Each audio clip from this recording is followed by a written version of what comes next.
The Russian government has tried to deal with terrorism through brute force. There were essentially two elements. The first one was a sort of scorched earth policy in Chechnya and other parts of the North Caucasus, where rebel movements, Islamic-based rebel movements, have been operating for a long period of time, coupled with very general and sometimes quite frankly, racist approaches to potential terrorist suspects in Moscow. For instance, there were a number of occasions where markets were closed down because traders appeared to have a dark complexion and to belong to the Caucasus. And sometimes people were just picked up for no reason in the street and arrested as potential suspects. I guess that what can be said is that Russia is an example of just how not to deal with a terrorist threat. The violence perpetrated by Russia's armed forces over decades in the Caucasus has merely fueled a generation of potential suicide bombers.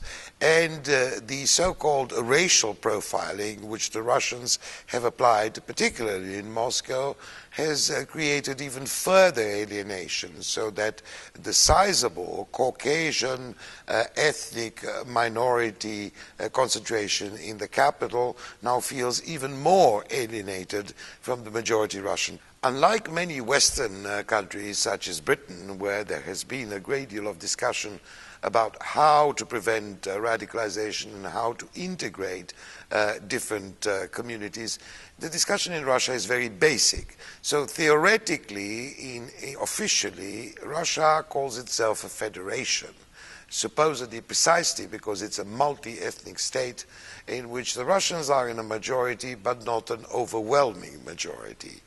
There have been a lot of efforts to sort of open up a dialogue with Islamic communities, but most of it is unconvincing, and it is much more of the propaganda style. There were plenty of information, apparently, about the possibility of a terrorist attack. Unfortunately, the Russians are discovering the problem that almost every country in the world has, that while intelligence services can pick very vague, generalized information about the possibility of an imminent attack, it is very difficult to have precise idea of where it should take place.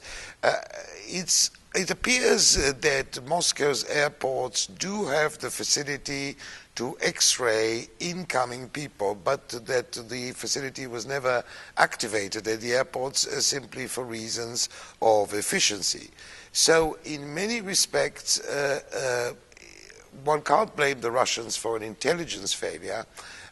Clearly, after the event, everyone is wiser, and like it happened in many Western countries, including Britain, there are now people accusing the Russian government of not doing enough. I think the problem for the Russian government is partly one of presentation, to persuade the people that they do follow intelligence leads, and the population simply does not have trust in the authorities.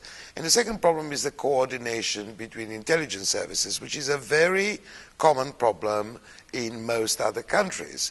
Unfortunately, the Russian state still continues to claim that it has no such problem, despite the fact that committees of inquiries after every one of the massacres that have taken place over the last 10 years reported that precisely the lack of coordination between agencies is one of Russia's main bugbears. Interestingly, unlike previous occasions, this time Russian President Dmitry Medvedev has started demanding a price for what appears to have been a less than excellent performance of the security services over the attack at Moscow's airport. So a number of officials have already been fired, and there have been dark hints that some ministers in the Russian government will also end up paying the price for this affair. This action may be more connected to the jockeying for power between President Medvedev and Prime Minister Vladimir Putin. It is Putin who remains Russia's real leader, but clearly next year there will be presidential elections in Russia, and it doesn't suit either Mr. Medvedev or Mr. Putin to appear to be weak, unless it thinks of a political solution to the problem in the Caucasus. It will end up having one terrorist attack after another. The reality is that the number of terrorists is not very big. We're talking about only a few thousand. But since each one of them is prepared to commit suicide, the Russian state could be rocked by many, many more of these attacks in the years to come.